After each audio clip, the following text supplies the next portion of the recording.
Around here, we don't do the right thing because we have to. Dad! We do the right thing because we want to. Thank you so much. Arbella, here for New England, here for good. What I try to focus on is the process, and when you think about like trying to make plays, you usually don't, and I think that's important. I think you have to operate within the system, within yourself as a quarterback, and those things will come, when you do the process right. But if you're not doing the process right, then you won't get the result. Are you encouraged by the second? He was saying yesterday, though, that it was encouraging what you guys were able to do in that second half.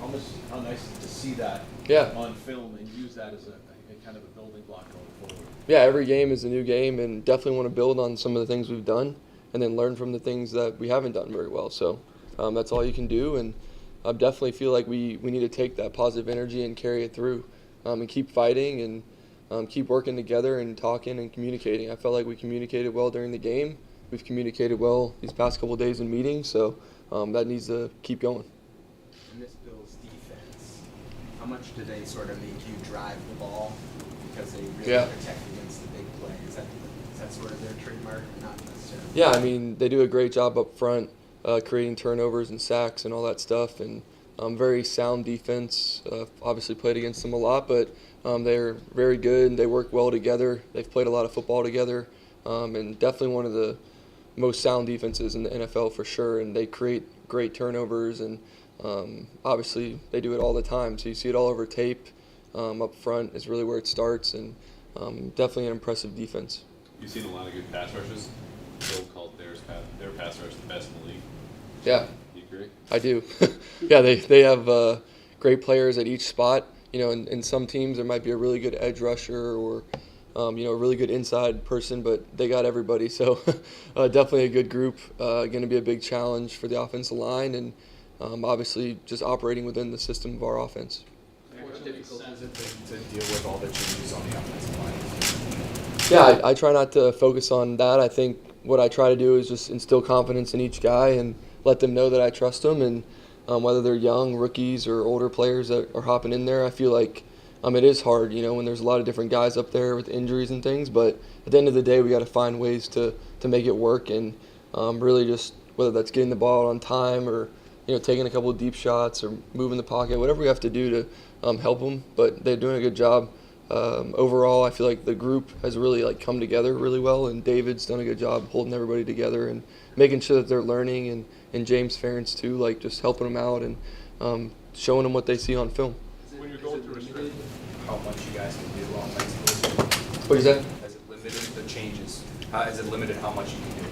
Yeah, I'd say like we talked about, the injuries is tough, right? So sometimes each game you go in and you have a plan, and maybe something changes during the game because of something you see. So I don't think it's necessarily that. I think it's just each game is different, and sometimes you're going to have a plan and you're going to stick with it, and sometimes maybe they do something and change it a little bit. So there's two types of game plans. You mentioned that even like this, how difficult can it be to, as Coach Belichick has used the phrase in the past, ignore the noise? I don't imagine you're a big Twitter guy or a social media guy. Yeah, I don't really do that stuff, and I just try to focus on the guys in the locker room because a lot, like I say, they're my friends, they're my teammates, and as long as we're together, then we should all be together. And I feel like that's what's happening, and that's important. And to work through tough times shows a lot about people's character and who they are, and I feel like we have the right group to do it. So definitely want to face the challenge and look at it in the eyes and attack it. Fortunately, it sounds like he's doing better now, but was it scary for you to see what happened to Damian the other night as a former teammate? Yeah, I did see that.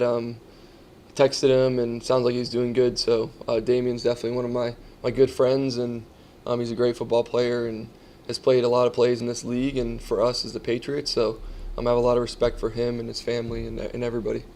Mac, it seemed like the quick game was a pretty big part of what sparked the offense in the second half, but how do you balance being able to lean on that without becoming predictable and putting yourself in a position where defenders are putting their hands up or jumping routes? Yeah, for sure. Each defense will defend it differently, but like you said, it could be hands up, it could be dropping more guys in the coverage or blitzing more, so it kind of just depends, but that's a part of every offense, and I put it in the short, quick game category, and then there's the medium passes from play action, and then maybe the deep passes, which can come from play action or drop back. So there's kind of different categories, and I definitely feel like that's a bucket that we want to continue to grow in. and then also the other things as well. It's the other types of plays, play action, and all that stuff too. Matt, with the trade deadline coming up, is there any concern for you about getting traded or about your teammates getting traded?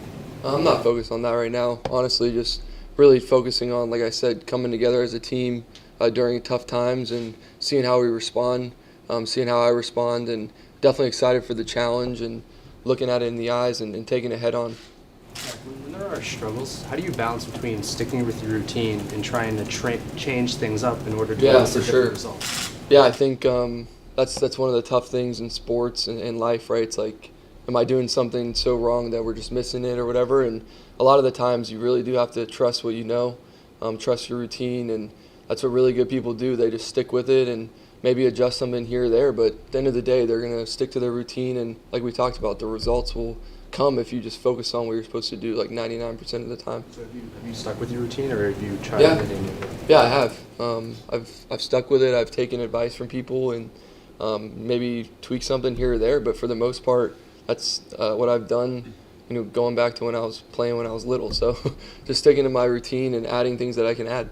Two more questions. He was brought up this week and started to do a backup on Sunday. Just what have you seen from him over the course of the season, and what was it like having him kind of on the sidelines with you on Sunday? Yeah, Malik's a good player. Definitely, very athletic and can make plays. So he's been a great addition in the locker room too.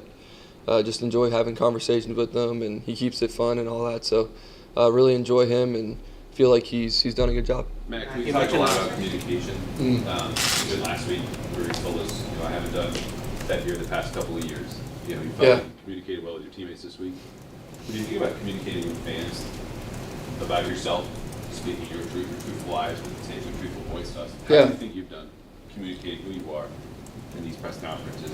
Yeah, that's a good question. I think for me, football is a big part of my life, but I also have other parts of my life, and I feel like definitely maybe sometimes misconstrued or whatever, but I just try to be Mac, and I do have, really close friends on the team, and football is my life, and it's very important to me, and standing up here every week, I try to, talk with you guys, and I have a lot of respect for what you guys do, so hopefully, you guys feel the same, so definitely, I try to keep it about football, right? I'm not going to sit up here and talk about personal stuff, but I do feel like I'm a very private person as well, so I don't like to, share too many things.